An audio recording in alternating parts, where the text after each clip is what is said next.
मी भरत. मी 20 वर्षांचा होतो. कॉलेजला सुट्ट्या लागताच मी काम शोधण्यासाठी माझ्या मित्राच्या वडिलांच्या मोबाईल दुकानावर गेलो होतो. तेव्हा त्या काकांशी कामासंदर्भात बोलत असताना तिथे एक मोठी गाडी येऊन उभी राहिली. त्यातून एक सुंदर महिला उतरली होती. ती थेट त्या काकांच्या दुकानात आली. उन्हाळा खूप असल्याने त्या महिलेने डोक्यावर छत्री घेतली होती आणि असं असूनही ती पूर्ण लाल बुंद झाली होती.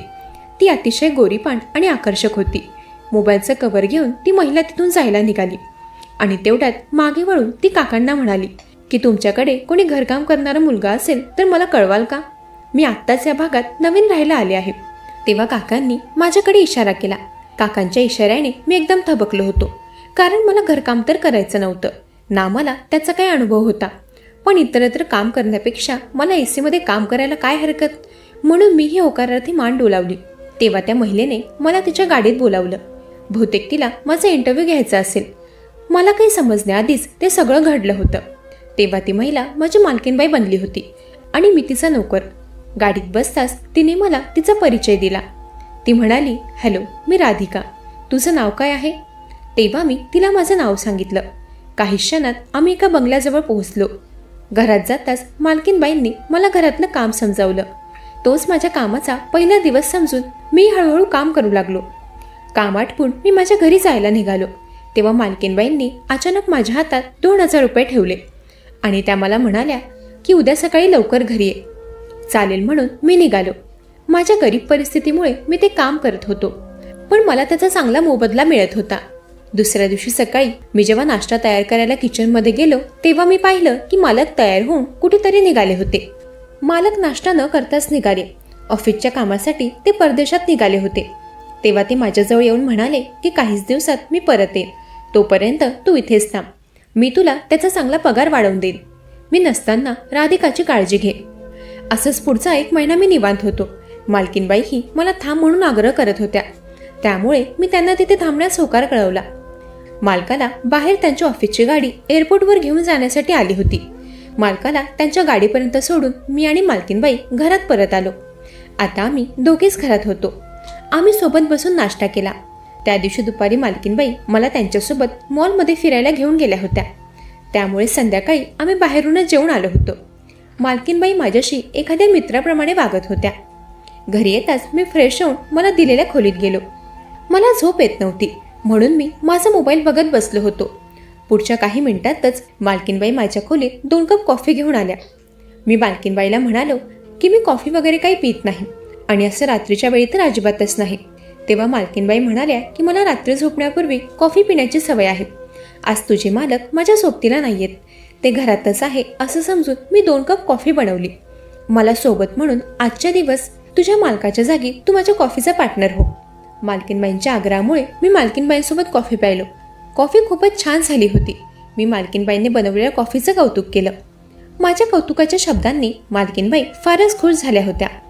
त्या म्हणाल्या, तुझे मालक अजिबातच तुझ्यासारखे नाही आहेत. तू जसं आता माझं कौतुक केलंस तसं ते कधीच करत नाहीत. असं बोलून त्या नाराज झाल्या. मी त्यांना एक जोक सांगून पुन्हा त्यांच्या चेहऱ्यावर हसू आणलं. त्या रात्री मी मालकीनबाईंशी बराच वेळ गप्पा मारल्या. दुसऱ्या दिवशी मालकीनबाईने सकाळी माझ्या आवडीचा नाश्ता बनवला होता. मालकिनीने नोकरासाठी नाश्ता बनवणं हे मी वेगळंच काहीतरी बघत होतो. तसं मी कधीच कॉफी प्यायचो नाही, पण मालकीनबाईंच्या हातची कॉफी मला फार आवडली होती, म्हणून तेव्हा मी आवर्जून त्यांना 1 कप कॉफी बनवायला सांगितलं. माझा स्वभावच असा होता की मला कुठलीही गोष्ट चांगली वाटली की मी लगेच कौतुक करायचो. मालकीनबाईंची प्रत्येक गोष्ट ही कौतुक करण्यासारखी होती, त्यामुळे मी त्यांचं कौतुक करायचो. तेव्हा त्या फारच खुश व्हायच्या.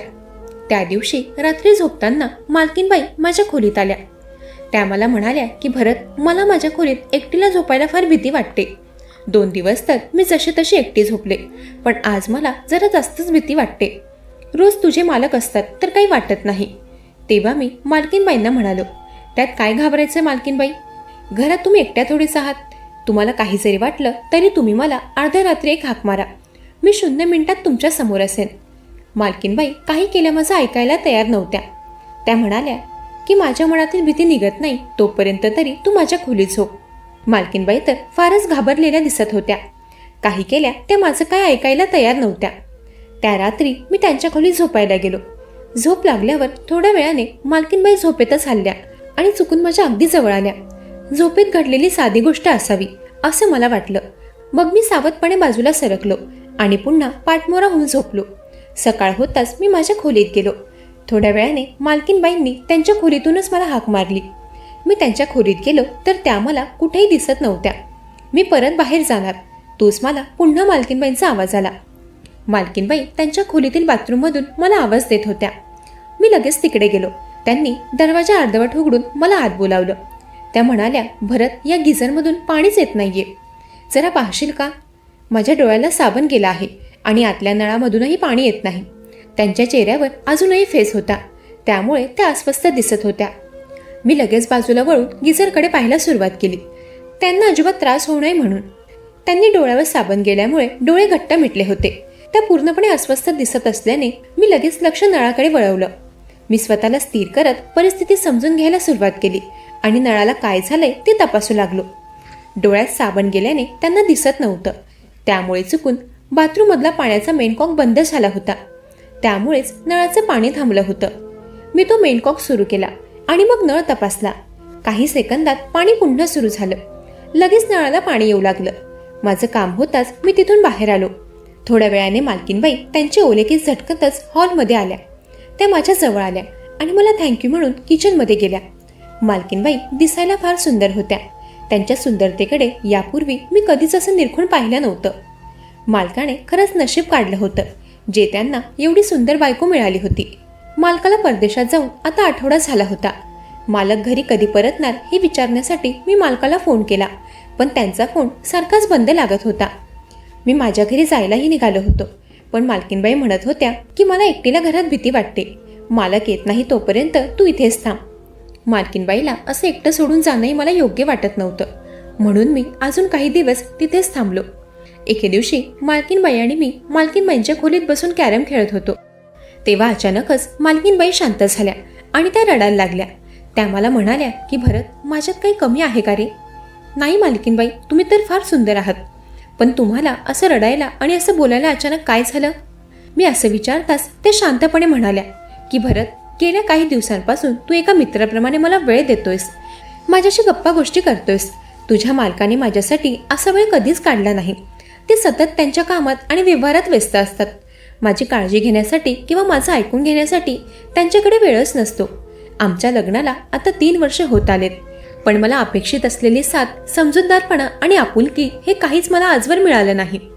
त्यांच्या आवाजात निराशा आणि एकटेपणाचं दुःख स्पष्ट जाणवत होतं. पुढे त्या म्हणाल्या, गेल्या काही दिवसांपासून तू ज्या पद्धतीने घरातील कामात मला मदत करतो आहेस, त्यामुळे मला थोडा आधार मिळतोय. घरात कधी कधी कोणी बोलायला नसलं तेव्हाची साथ मिळणं छान वाटतं. असं बोलून त्या थोड्या भावनिक झाल्या आणि हलकेच माझ्या खांद्यावर डोकं टेकून काही क्षण शांत राहिल्या. मीही त्यांना कसं समजवावं हेच ठरवण्यात गोंधळलो होतो. तेवढ्यात त्यांचा फोन वाजला. आवाज ऐकताच त्या ताबडतोब भानावर आल्या आणि म्हणाल्या, मी येते, असं म्हणत त्या रूममधून बाहेर गेल्या. गेल्या काही दिवसांपासून त्यांच्या खोलीतील कामासाठी आणि त्यांच्या तब्येतीची काळजी घेण्यासाठी मी तिथेच थांबत होतो, आणि ते फक्त घरातील जबाबदारी म्हणून.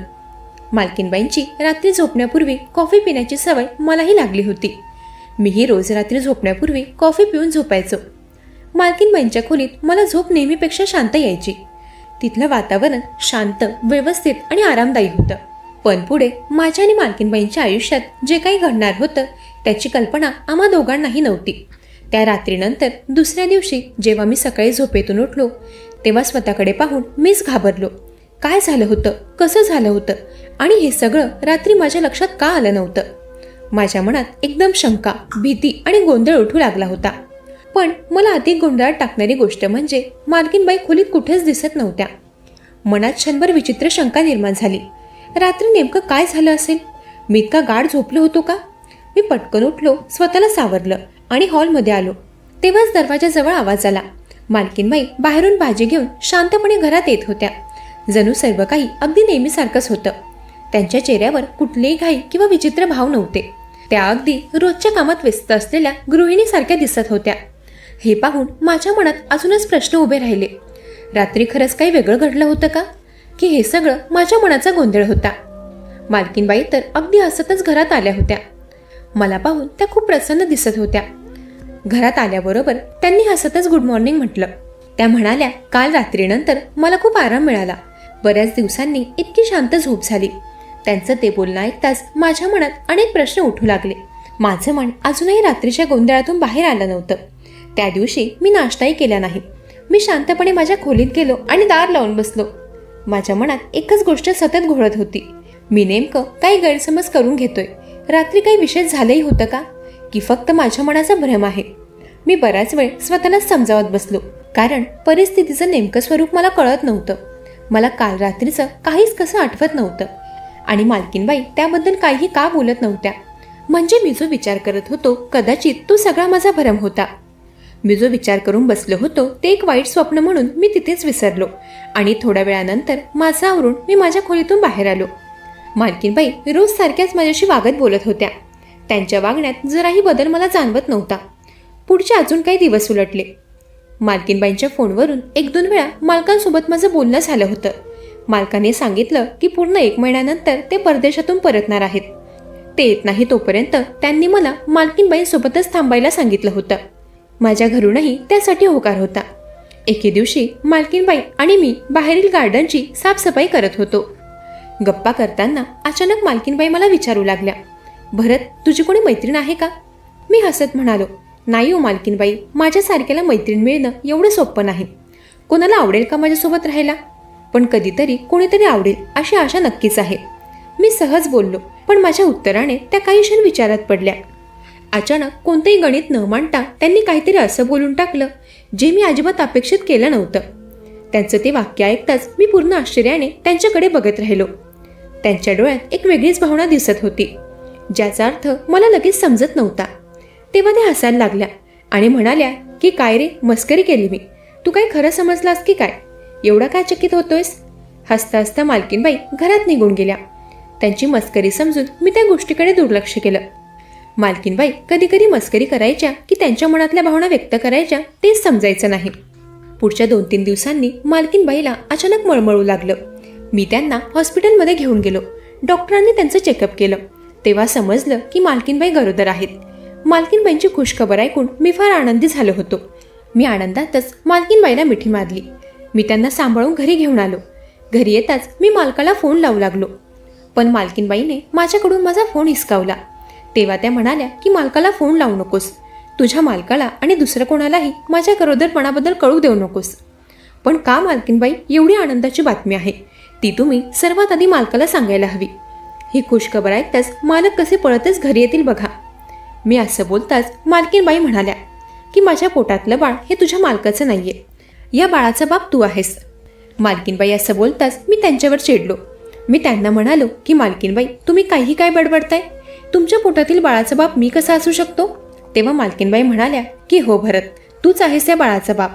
जर तुला खोटं वाटत असेल तर आपण आत्ता जाऊन टेस्ट करूयात, तेव्हा सगळं काही तुला समजेल. मालकीनबाई शांत पण ठाम आवाजात म्हणाल्या, भरत, तुला वाटते मी काहीतरी जास्त बोलते, पण मी जे काही जाणवले तेच सांगते. काही गोष्टी आपण दोघांनीही दुर्लक्ष केल्या आणि त्यामुळेच आपण आज या स्थितीत आलो आहोत. त्यांचे शब्द माझ्या मनात खोलवर रुतत गेले. मी त्या रात्रीला गर्दीत हरवलेला एक विसरलेला क्षण समजलो होतो, पण आता जाणवत होतं तो विसरलेला क्षण खरा होता आणि त्याची सावली अजून संपलेली नव्हती. सगळं नेमकं किती दिवसांपासून सुरू होतं हे मला अजिबात समजत नव्हतं. सगळ्या आठवणी जणू धुसर झाल्या होत्या. काही प्रसंग तर माझ्या लक्षातच येत नव्हते आणि हेच मला आतून अधिक अस्वस्थ करत होतं. मी शांतपणे मालकीनबाईंकडे पाहिलं आणि संपूर्ण प्रामाणिकपणे म्हणालो, मालकीनबाई, जर माझ्याकडून कुठे काही गैरसमज झाला असेल किंवा माझ्या वागण्याने तुम्हाला दुखावलं असेल तर मी मनापासून माफी मागतो. माझा कोणत्याही गोष्टीचा चुकीचा अर्थ लावण्याचा हेतू नव्हता. त्या माझ्याकडे लक्षपूर्वक पाहत होत्या. मी पुढे म्हणालो, तुमचं आणि साहेबांचं आयुष्य, तुमचा संसार, माझ्यामुळे तुमच्यात कुठलाही विचित्रपणा यावा किंवा तणाव निर्माण व्हावा असं मला अजिबात नको आहे. मी स्वतःच गोंधळलोय आणि ह्याच कारणाने कदाचित परिस्थिती आणखी गुंतागुंतीची झाली आहे. मी दीर्घ श्वास घेतला आणि म्हणालो, आपण या सगळ्या गोष्टी इथेच थांबवूया. काही गैरसमज झाले असतील तर ते दोघांनीही पुसून टाकावेत. मी आता माझ्या घरी निघतो. त्याने हे वातावरणही शांत होईल आणि सगळं पूर्ववतही होईल. मालकीनबाई, प्लीज तुम्ही याबद्दल कोणालाही काहीच सांगू नका. मी असं बोलताच मालकीनबाई म्हणाल्या की ठीक आहे, मी या बाळाला तुझं नाव देणार नाही, पण तुला यातून वाचायचं असेल तर तुला लग्न करावे लागेल. लग्न? मी आश्चर्यचकित होऊनच म्हणालो, लग्न वगैरे हे तुम्ही काय बोलत आहात मालकीनबाई? तेव्हा त्या बोलू लागल्या, की उद्या दुपारी तू लग्नासाठी तयार राहा, बाकी सगळं तुला तेव्हाच समजेल. मालकीनबाई ते सर्व काय बोलत होत्या ते काही मला समजत नव्हतं. मी तर फार विचारात पडलो होतो. माझ्या आईबाबांना व मालकालाही मी काहीच सांगू शकत नव्हतो. तो दिवस माझ्या आयुष्यातला सगळ्यात खराब दिवस होता. कसा बसा तो दिवस गेला. दुसरा दिवस उजाडला. मालकीनबाईने मला नवरदेवासारखे कपडे आणून दिले. मालकीनबाईही नवरीप्रमाणे नटल्या होत्या. मी तयार होऊन हॉलमध्ये आलो. तिथे मालकीनबाईने सर्व लग्नाची तयारी करून ठेवली होती.